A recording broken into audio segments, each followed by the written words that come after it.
This is the space race. Give him a thumbs up here. I haven't watched this. How do we generate electricity in space? The sun would be an obvious answer, but you might be surprised to learn that even sunlight is not reliable enough to power humanity's expansion beyond the Earth. If we are going out into space, then we need to bring nuclear reactors along with us. And this is how some very smart people are going to make that happen.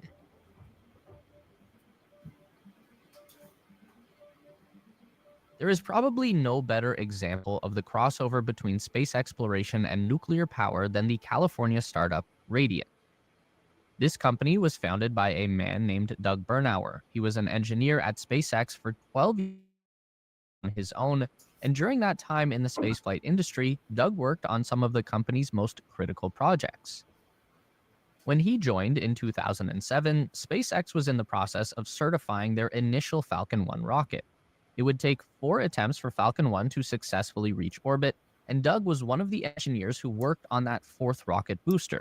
Then he moved on to developing and installing the ground support systems for Falcon 9. He worked on the Project Grasshopper, which was the first vertical takeoff and landing rocket test at SpaceX. He helped develop the first Falcon 9 booster with landing legs, and also contributed to Elon Musk's secretive Mars project. All that to say, Doug is a certified, very smart person, and when people like him have ideas that they are passionate about, it's probably worth taking seriously. So Doug is a huge supporter of Elon Musk's overarching mission. With Fidelity Active ETFs, the potential is in the name. Active. Active pursues to make human life multiplanetary. And one of the things that Doug realized in his time working with Elon was that solar power will not be enough to establish a human presence on Mars or the moon either. The example he's used is that you can land a rocket on Mars with all of the hardware to extract resources and synthesize rocket fuel in situ, but in order to provide the energy necessary to power that fuel depot, you'd also 3 football fields worth of solar panels and a large battery system with several megawatts of storage capacity.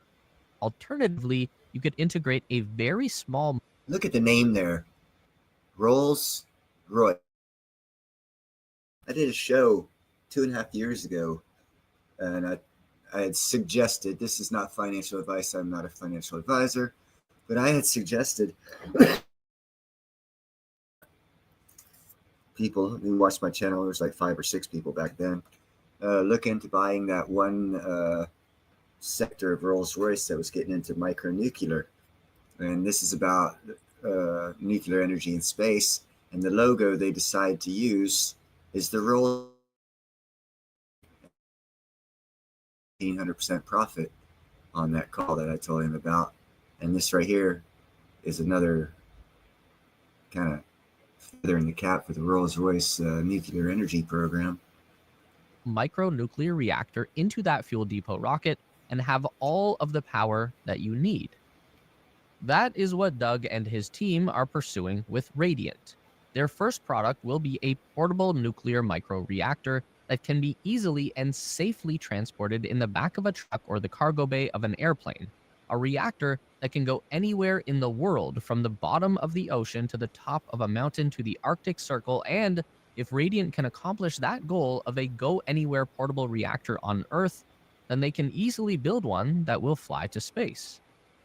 Now, putting the reactor into space will probably be the easy part. Trying to develop and test a brand new innovation in the field of nuclear states design than what SpaceX is doing with their Starship rocket. They build, test, explode, build again, launch, crash, redesign, explode. It's a ton of fun to watch. Obviously, if your nuclear reactor explodes during a test, then you can't just go, oopsie, and build a new one and try again. Even a single failure is going to be very bad for pretty much everyone. So we are not saying that regulations and restrictions on nuclear energy are bad, not at all, but it does make iterative design a lot more difficult for Radiant. But see, now hold on a second. What this gentleman obviously doesn't know that macromolecular and micronuclear reactors, what used to take 20 years now takes about 6 months, and they're actually courting and inviting companies to present designs that they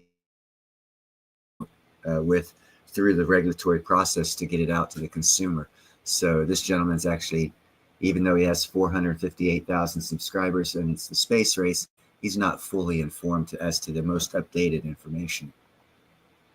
Radiant and making nuclear reactors then means this is going to be a long and slow road to travel. Even very well-established legendary companies like Rolls-Royce are working towards the goal of a spacefaring microreactor. Their concept is potentially a little further along than Radiant's, but they still only have some very nice concept renderings. Rolls its research on 3 essential areas of the microreactor. That would be the commercial part for YouTube. Heat transfer within the reactor, and the technology that converts the generated heat into reliable electrical power. Even with a British space agency, Rolls-Royce is not expecting to start testing their reactor design in space until the end of the decade. From the first people to experiment. And he's actually misleading you there. Their contract states that it has to be delivered for lunar usage by 2032.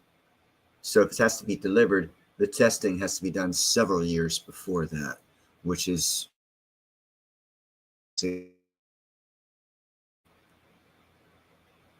with this kind of thing. You might be surprised to learn that there's already a 60-year-old nuclear reactor in space. As with pretty much all things in space exploration, the US government was experimenting with launching nuclear reactors into space way back in the 1950s and 60s.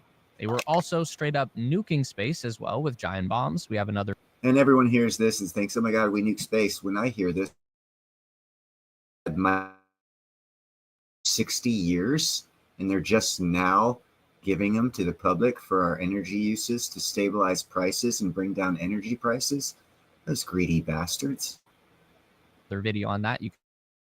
But nuclear power in space was explored under the Snapshot program, and not very many people know this. They actually did succeed with their mission. Kind of. There is a relatively small but not insignificant nuclear reactor up there floating now. Project Snapshot was a nuclear reactor in orbit around the Earth. SNAP stood for Systems for Nuclear Auxiliary Power, and this was a joint operation between the US Air Force, NASA, and the Atomic Energy Commission. About Snapshot is that it also included testing of a cesium, which was the first ever electrically powered spacecraft propulsion. There were 2 potential atomic power sources that Snapshot was investigating. One side of the program was using radioisotopic decay, which is essentially unstable radioactive atoms shedding excess particles and energy in the form of radiant heat. That heat can then be converted through a thermocouple into electricity. The decay will continue until the atoms stabilize and are no longer radioactive. Remember that point for later. The other method explored was good old nuclear fission reaction, bombarding uranium atoms with energy. This method had the potential to generate a lot more power. It took several iterations, but the program finally settled on a nuclear fission reactor codenamed SNAP-10A. This was the year 1960. In order to create a nuclear reactor that was small enough to fit inside an early satellite, while also capable of generating 500 watts of power, Snapshot highly enriched uranium as a So they already have a micronuclear reactor small enough to create, what was that, 500 megawatts? Or what was that? Enriched uranium. 500 watts. Holy shit. That is a small freaking nuclear reactor. If it only creates 500 watts of power, as a They're fuel source, consistent, but still. 93%. That's a higher Wow. concentration than nuclear bombs, which are typically around 80%. 3 to 5% enriched uranium. 5.5 kilograms of uranium fuel rods were packaged by hand into the SNAP-10A reactor before it was loaded into a satellite and prepared for launch. On April 3, 1965, the U.S. Air Force launched a nuclear fission reactor into orbit around altitude of around 1,300 kilometers or 800 miles above the surface in a retrograde pole, meaning that instead of going around the equator, it orbits over the Earth's polar regions. How The interesting. reactor It's test was actually supposed to important. run. It broke down after due to a faulty volt spacecraft. Test the electric ion engines powered by the nuclear reactor for about an hour before it also failed. Now, the safety of around up there, you'll hopefully be relieved to know that SNAP-10 isn't scheduled to re-enter the atmosphere for another 5,700 years. Plus, I'd be much more worried about the 30 or so nuclear-powered satellites that the Soviet Union put up there back in the 70s. That's a whole other video as well. Yes, it is.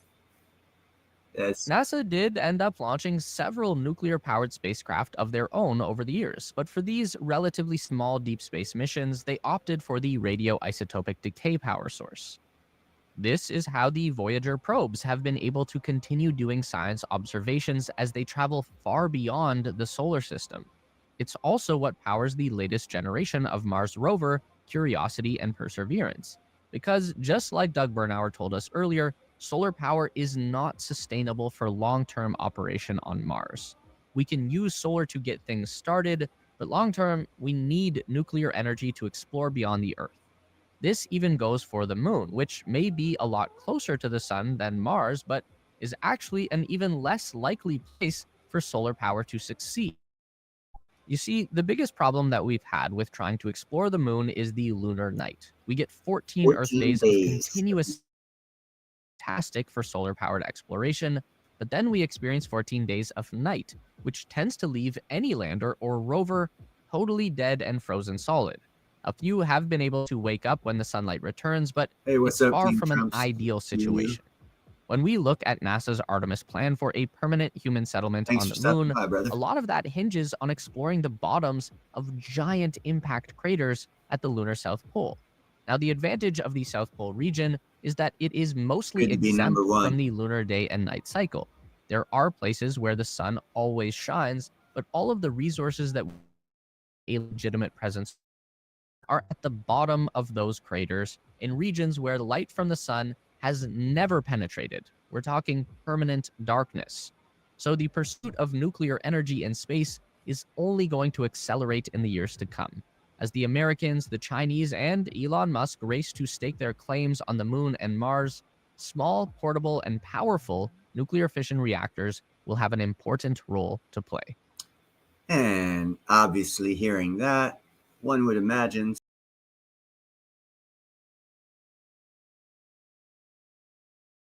what we do now. The investments to make would be in the energy sector for micronuclear, because what that whole show was about is, well, all kinds of space stuff, and micronuclear is going to be the thing of the day, it sounds like. But let's go on to the next one to show you the foolish of state regulations. This one's kind of interesting. Let's see. Yeah, here it is. This is actually very interesting. It's not nearly as long.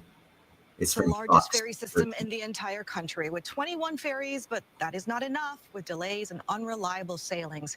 Recently, Governor Ferguson awarded a massive project to build 3 new hybrid ferries with the first deliveries in 2029. The governor giving that contract worth $714 million. Eastern Shipbuilding, a Florida company, beating out a local company, Nichols Brothers, based in Whidbey Island. The bid from Nichols Brothers was charging the state $3 more than the Florida company. One lawmaker telling me it's not the fault of Nichols Brothers. He says it comes down to state taxes and regulations. I'm joined by State Representative Andrew Barkas. Andrew, thank you for for having me on your program. I appreciate the opportunity. Yeah, I wanted to invite you because you were fired up about this on social media. Was eye-opening, at least to me, was that the Washington company came in around $350 million higher. So we're more, and this is despite 15% credit for home state construction. With that said, you almost can't blame the governor for going with to save Washington taxpayers hundreds of millions of dollars here. Well, yes and no. This is the complication of politics. I think it was, as I said in my release and have said many times, I think it's unfortunate. It's an unfortunate in Washington that we cannot manufacture, we can't compete in this business now going to Florida, another state that's going to reap the benefits. The cost was higher because of all of the requirements from environmental to labor to everything else for our local shipbuilder. But the piece. Hold on a second. He just said the costs were higher in Washington reasons, but yeah, they're the ones who pushed all those environmental rules and regulations that caused them to lose a contract that was highly lucrative to build Washington ferries in Washington because of their own state politics for losing business. Isn't it funny how that works? That we were missing, and I was hoping to have a broader conversation with the governor, is what was going to be returned, the hundreds of jobs, the sales tax, all of the other revenues that would come in that would offset that difference between the two, even though it was a higher difference. The other piece is I'm not convinced, even with what we're hearing from this other proposal and bid over the course of time, that we're not going to see this rise to that same level of expense. They're $400 and some odd million a copy now is what we're hearing for the first boat. So is it truly as off as we thought between the two bids? I'm not sure. The conversation did not happen between the legislature and the governor's office for this final decision. One thing is clear, though, it is going to impact Washington workers. They're losing out on this massive project. We're talking about hours of work. How many workers do you think in Washington are impacted by this? Oh, there are hundreds. A long tradition of shipbuilding in Washington State, and Nichols Brothers and Freeland on Whidbey Island has a long-standing. They were part of the construction of the last two vessels that were built here in Washington State. They were gearing up, along with the Port of Everett and others, to for the ability to build this boat. And then, the ferry system as a whole, we're talking about 10, 15 boats over the course of the next 20 plus years that are needed to restore the fleet for the next generation. So it's hundreds and hundreds of jobs, not only around this project, but all the ancillary jobs that it affects, all the suppliers and supporters and manufacturers, the restaurants, the businesses.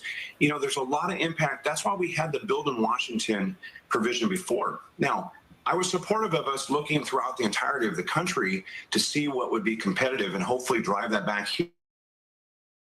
We ended up with two bids out of a procurement process that was 14 some odd shipbuilders.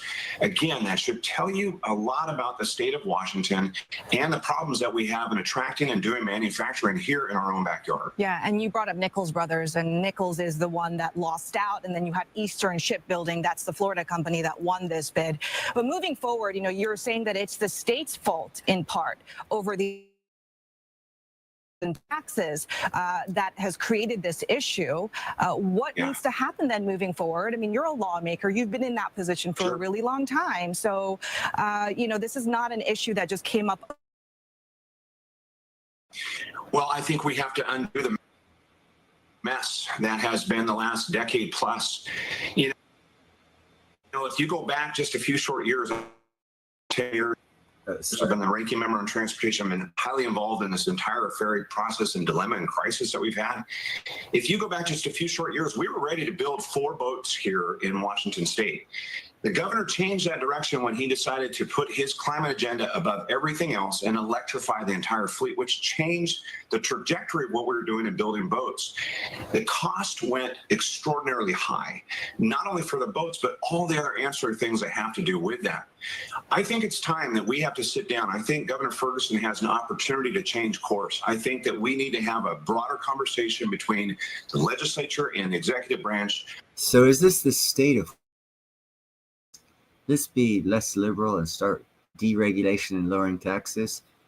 Because it's going to be cheaper to do work other places rather than here. which they're feeling right now. And I actually did a show several months ago, each state. And that's when I found out, as I was doing my research, that $1 spent here in California, because of the state taxes and regulations, only buys you 8 goods and services. And in Alabama, because of the lack of regulations and lack of state taxes, that same dollar, 12 cents worth of goods and services, which is a differential of a 24% increased buying power. So when you're looking at moving, you have to take that into consideration when you see that maybe the pay is lower a little bit, or what housing is lower a little bit, or whatever.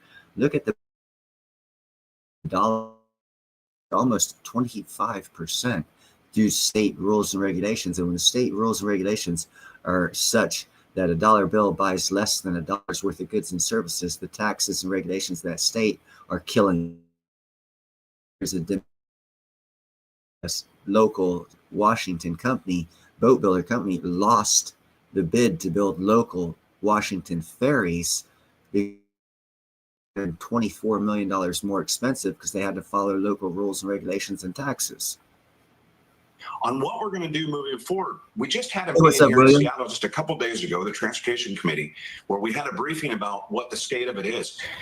We have a lot more to do. I mean, in order to continue this agenda of electrification, we're talking about hundreds of millions, if not billions of dollars to electrify the entire system in order to do these boats and convert them. We just converted the Wenatchee to 2 years, $130 million to do that. I think there's a better way, and that is what I've been talking about: building boats like we've built in the past, looking at more efficient, cleaner diesel propulsion systems. Talk about electrification sometime down the road. I don't know how we're going to pay for this. We have just seen the most incredible this last session, the transportation arena, to try to keep things going. There's not a lot more money on the table to come to fruition. That was the major discussion that we had just a couple days ago. Yeah, well, What it sounds like he's saying to me is, socialism works until we run out of other people's money. State Rep Andrew, it is a very difficult topic, but I appreciate your time. Isn't that wild, though, that the state of Washington actually contracted with a Florida company to build ferries for Washington State, because they were like 1/3 of $1 billion cheaper to build in Florida, where they have no state tax and and in Washington, of course, we all know they're heavily taxed and heavily regulated because it's, a left-leaning. So, they price themselves out of building their own ferries for their own consumers, so they have to spend tax dollars in different states. Now, here's where the economic local dollars and send them somewhere else. You're sending your wealth to that other place. So basically, Washington is exporting what little wealth that they have left into Florida, make transfer of the money for goods and services, puts that wealth in Florida's hands. So Florida will be more prosperous than Washington. Rules and state laws, rules and regulations and taxes, which is kind of a long-term, I guess, history economics experiment. Taxes and regulations kill states and economies. Washington's starting to feel it right now in a major way, because to have to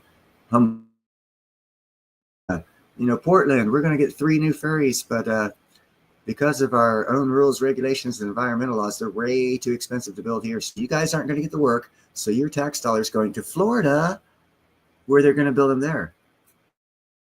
Happy that you have your taxes. You're living a good life. You're just sending all your money out of state. So you're going to be poorer in 5 years. You won't be able to.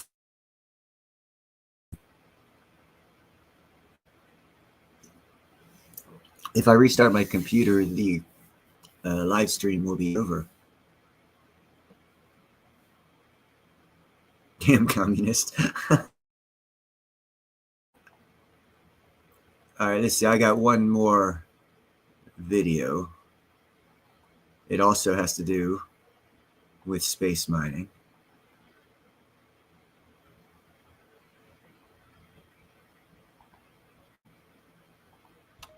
cosmic gold rush. Today, we're diving into a story that sounds like it's straight out of a sci-fi blockbuster. A golden asteroid called Peen, floating between Mars and Jupiter. Precious metals to make every person on Earth a billionaire or crash the global economy into oblivion. We'll unpack NASA's epic mission to this metallic marvel, why it's worth a staggering $10,000 quadrillion, and how it could spark a cosmic gold rush that reshapes humanity's future. Buckle up, hit that like button, subscribe, and let's blast off into the asteroid belt. By the way, this is A what will treasure happen. vault in Got space. 1.23K A massive rock, subscribers. 226 kilometers Or wide, what will orbiting happen. between Mars and Jupiter in the asteroid belt, about 370 total. million kilometers from Earth. This isn't your average space pebble. Discovered in 1852 by Italian astronomer Annibale de Gasparis, Psyche 16, named after the Greek goddess of the soul, composed mostly of metals like iron, nickel, and, yes, gold. Scientists estimate its value at a jaw-dropping $10,000 quadrillion, roughly 70,000 times the global economy's worth in 2023, which was around $142 trillion, according to Statista. That's enough to give every human on Earth a fortune, or, as some warned, tank the value of metals worldwide. Why is Psyche 16 so special? Experts believe it's the exposed core of a protoplanet, a would-be world the size of Mars that got smashed apart in the solar system's chaotic early days. Want to try terzepatide? So this is terzepatide, and it is the #1. When other planets, like Earth, formed, their metallic cores sank deep beneath rocky crusts, out of reach. Psyche 16 offers a rare glimpse at what lies at the heart of planets. A time capsule from 4.5 billion years ago. It's a key to unlocking secrets about how our solar system came to be. A journey to the metal world. NASA's Psyche mission, launched on October 13th, 2023, from Kennedy Space Center aboard a SpaceX Falcon Heavy, is humanity's first trip to a metal-rich asteroid. The spacecraft, equipped with cutting-edge tech, is set to arrive in August 2029, orbiting Psyche 16 for 26 months to study its composition, structure, and origins. The probe carries a suite of instruments, a gamma ray and neutron spectrometer to map elemental makeup, a multispectral imager for surface details, a magnetometer to detect ancient magnetic fields, and radio to measure gravity and density. It even tests a new laser communication system, deep space optical communications, to beam data back to Earth at unprecedented speeds. The mission's path is epic, a 3.5 billion kilometer journey, swinging by Mars gravity assist before reaching Psyche. Once there, it'll varying distances, loops to maps, led by Arizona State University and NASA's Jet Propulsion Laboratory. The mission aims to confirm if Psyche a planet holds clues to Earth's formation. We're exploring a world no one's ever seen, says Lindy Elkins-Tanton, the mission's lead scientist. Be a game changer for planetary science. Mining Psyche's riches. Now, let's talk about the elephant in the room. Mining Psyche's metals, iron, nickel, platinum, and gold, could be worth 10,000 quadrillion. Extracting them is no sci-fi fantasy. Okay, Deplorable Hulk. This is my thoughts on that much. Congratulations, good. If you make, you're going to get at least twice the price of the gold when you sell it. Not everyone can do it, I know. But again, this is how I look at it. I have got a couple pieces of gems and jewelry. But I'm going to double the price of the cost of that of the gold. So no matter what the price of the gold is, it's getting doubled. Or jewelry. And people will still buy it, because if they're going to raise the price to 20,000, the people, those are hundreds and tens of hundreds, or what, tens, hundreds, and thousands of ounces, the smaller crowds, will still of an artwork being of value to be sought after for the maintaining your wealth as it is now. So I, on my end, the way I look at it, will be able to take, if it's, so that would be what, $5,000, I would charge $15,000 more for the amount of gold that was in that piece of jewelry. So I would actually be getting free gold even in that gold rate. I wouldn't be selling as much, but wouldn't have to, because if I could just sell one a year, I'd still get 2 free, however big the amount of gold used, for free. So that's how I'm going to get free gold. That's why I do not promote buying gold, because I do me, and that's what I'm going to do. So that's why I don't promote gold. I'm also going to be buying land that has not, when I say gold, everyone thinks, oh no, it's $1 million gold mine. No, not $1 million gold mine. It's going to have gold on the property. And when I say that, I mean there's going to be rivers and creeks on the land that I buy, and it's going to be a gold-rich area to where I will be able to do a light placer mining, small operation, maybe get 1 or 2 ounces a year while I'm out camping on my property. Nothing, free gold. And you're like, oh no, it's not free gold. You bought the land. Yeah, well, the land's going to be used for other business purposes, along with recreational purposes for me to camp and pan and do a little surface, multi-purpose land, to where as a recreational course, I can stay on the land that I purchased while the business is running and set up camp for a weekend, do a little panning, whatever. And so I see no reason to buy or promote the buying of, because if I just told you 2 ways to make free gold, why would I be paying $35 for it? That would, in my view, that would diminish everything I say and make me not worth watching. You got to stick with your guns. You got to stick with your investment strategies, and not every. And I am not promoting everyone's investment strategy. I am promoting mine, and this is not financial advice. That's just my because I saw all 3 of those as valuable going up assets, and everyone say, yeah, gold's going up. Yeah, it sure is. It's also going to not go up nearly as much as those other 3. So out of silver, platinum, gold is going to be long-term least performer unless they revalue it. And if they revalue it, a chart-driven, not knowledgeable type thing, because you can't look in the charts and say, oh, this is the year they're going to revalue gold. I mean, so it's you got to look at geopolitics to know if they're going to reevaluate the price of gold. So that's like fucking daily checking, but it's not charted. So everything that's charted is values out there are silver, platinum, and crystallized osmium. And if you look at the charts, I believe they will speak for themselves. At the end of this year, crystallized osmium have outperformed gold.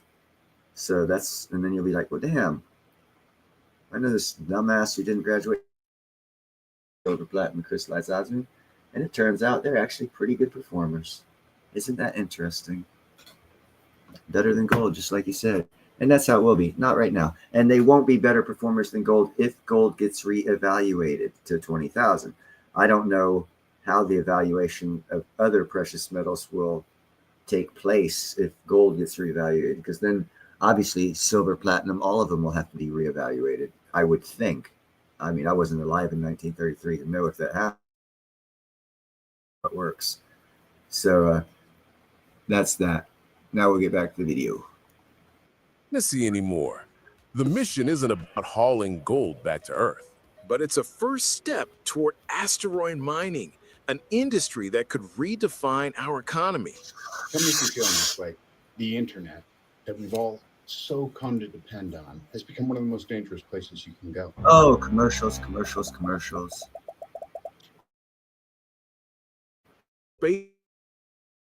Alongside nations like China and Russia are eyeing the asteroid belt as a resource frontier.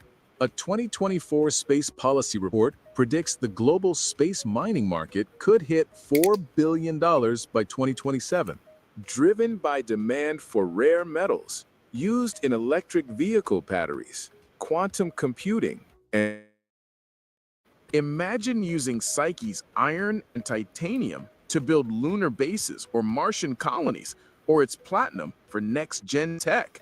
But there's a catch: flooding Earth's markets with these metals. Did you just hear what he said about platinum? He knows that platinum's next big use is it's going to be used in tech. And I've been telling you guys. Metals could crash their value. A single asteroid's haul could make gold as cheap as a disrupting currencies in mining industries. It's a double-edged sword, says planetary scientist Paul Byrne.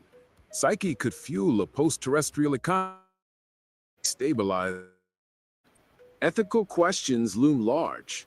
Who owns these resources? How do we share them fairly? The 1967 Outer Space Treaty bans claiming celestial bodies, but the Teen Space Act allow private companies to own extracted materials, sparking debate about another thing this guy's not telling. Organization that said you can't. These guys right here, Outer Space Treaty signed. It was only specifically about ownership of the moon, because America was fixing to land on the moon, or had already, no, we're fixing to land on the moon and plant our flag. And anytime you plant a flag, the maritime law here in the terrestrial Earth states that you own that land, and every country out there was like, oh my God, we can't let America moon. So this Outer Space Treaty was signed with all the 180 some countries that were around at that time. Well, that same organization, the Outer Space Coalition or Commission, 7 countries, came together in 2019 and came up with a law on how you can claim ownership of stuff in space. And that's where they're talking about the Space Force up with their. In 2019, the same organization made its second law that all the countries in the world agreed to. 7 Outer Space Treaty bans claiming celestial bodies. See, that's but a lie. Laws like the U.S.'s 2015 Space Act allow private companies to own extracted materials, sparking debate about a space Wild West. The science behind the hype. Psyche's scientific value outshines its monetary worth. Its metallic makeup, possibly 30 to 60% iron and nickel, suggests it's a relic of a violent cosmic past. Recent James Webb Telescope data found signs of oxidation and even water, hinting at unexpected geological processes. A core or a rubble pile? Does it have a magnetic field like Earth's? These answers could rewrite our understanding of planet formation. The mission's gamma-ray spectrometer will sap the cosmic rays, breaking atoms to reveal exact amounts of gold, platinum, and other elements. This data could guide future mining tech, like robotic drills or 3D printing systems for space construction. The mission also pushes tech boundaries, Its solar electric xenon fuse emits a sci-fi blue glow as it accelerates ions. Each thruster's force is tiny, like holding 3/4, but in space is enough for steady acceleration. This tech could power future deep space missions, from asteroid mines to Jupiter's moons. A business tip I'd wish I'd known: that LegalZoom can help you launch an LLC and stay on top of your business licenses. Visit LegalZoom for a legal hand. Here we go. More commercials. Sorry, guys, I can't stop this one. There we go. Challenges and rivals in the cosmic race, the road to Psyche isn't easy. The mission faced delays, from software glitches in 2022 to weather issues in 2023, pushing the launch from August 2022 to October 2023. The 3.5 billion kilometer trip is a marathon, and the spacecraft must nail it to gather data. Meanwhile, China and Russia are gearing up for their own asteroid missions, with China's Chang'e program eyeing lunar mining by 2035. A 2025 Nature article warns of a space resource race that could spark geopolitical tensions if not governed globally. Mining Psyche poses insane challenges. The tech to extract and process metals in space doesn't exist yet, and costs could outweigh benefits for decades. Legal hurdles like defining resource rights and ethical concerns like environmental impacts complicate things. We're not scientist Jose Mario, but this mission lays the groundwork. Why Psyche matters. Psyche 16 isn't just humanity's future. Its metals could build space stations, fuel green tech, or end Earth's reliance on dwindling rare earths. Scientifically, it's a window into our planet's core, a puzzle piece in the solar system's history. Socially, it raises questions. Will space mining widen inequality or unite us in a shared cosmic goal? Drop your thoughts in the comments. Could Psyche's riches save Earth or doom our economy? Should we? Now, see, that's a good question on the crash our economy, because the federal government stopped mining in California. It started in 1849. That's why they call it 49ers, 49 Gold Rush. It was 1855. Not too many people understand this or knew this. Gold in our economy, we didn't have enough dollar bills. And it was about to do the exact opposite of what inflation does, to where you have too many bills and not enough gold. Our economy was fixing to have too much gold and not enough bills. So the federal government stopped all gold mining in America for like 50 years or something like that.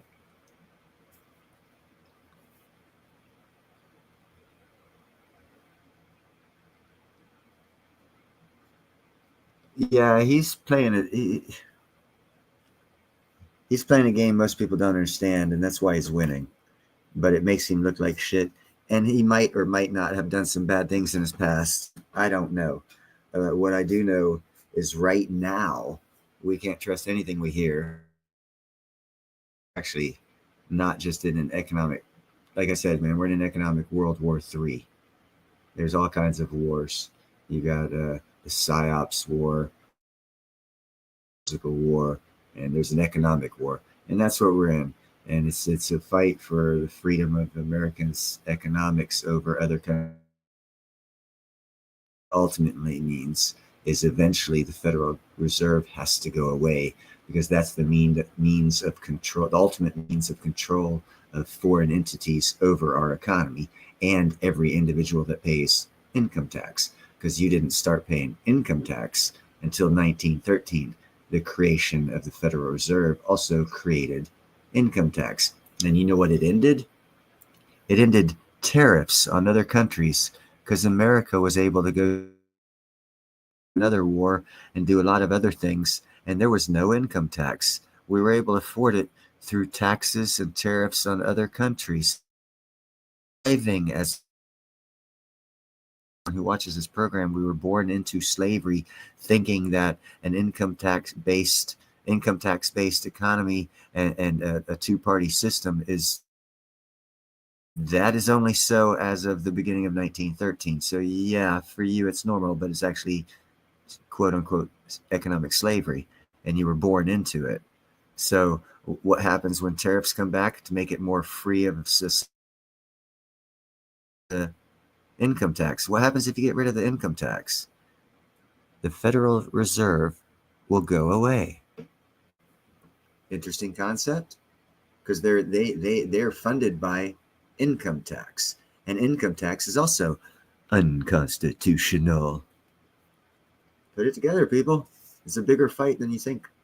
And the reason why there's a lot of mud being slung around is because a lot of people are getting butthurt and losing money.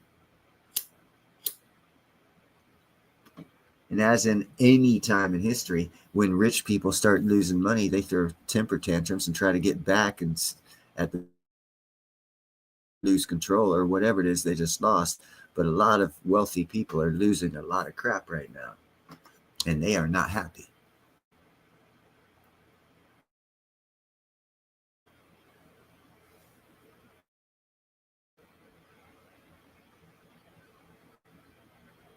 That's a good thought process. I don't.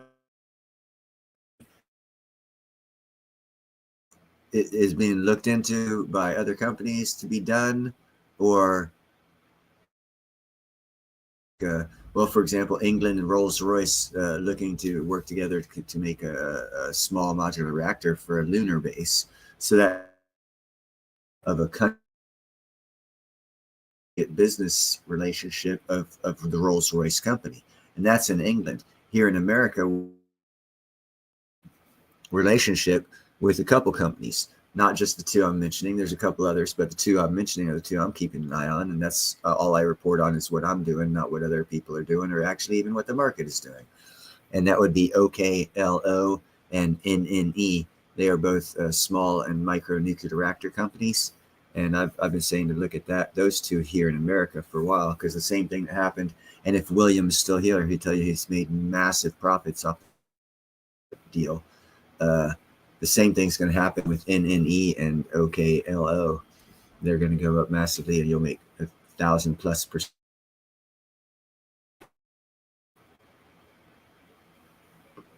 Am I still breaking up?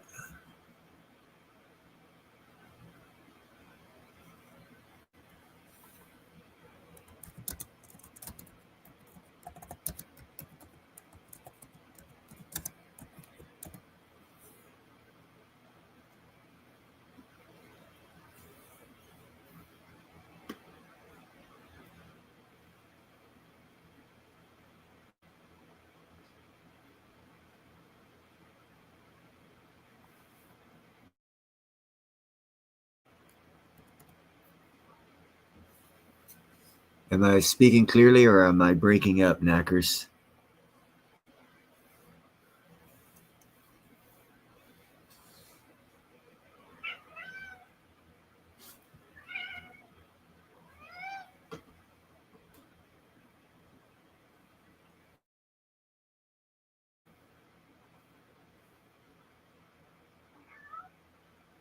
Can you guys hear me clearly?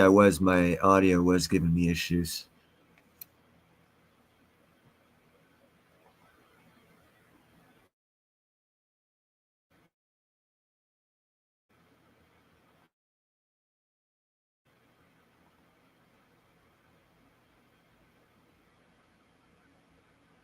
Yeah, I'm it just changed, and I'm trying to get, okay, I can reduce mic background, default mic, communications, microphone, radio, test sound technology, microphone, speaker. Yeah, no, everything that I can do on this end it's all YouTube right now.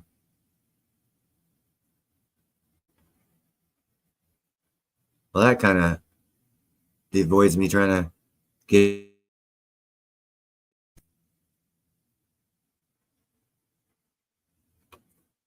That is weird, though. I have no control on this end of it.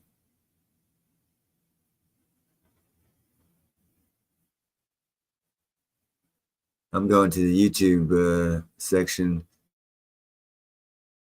I'm not behind in my own, so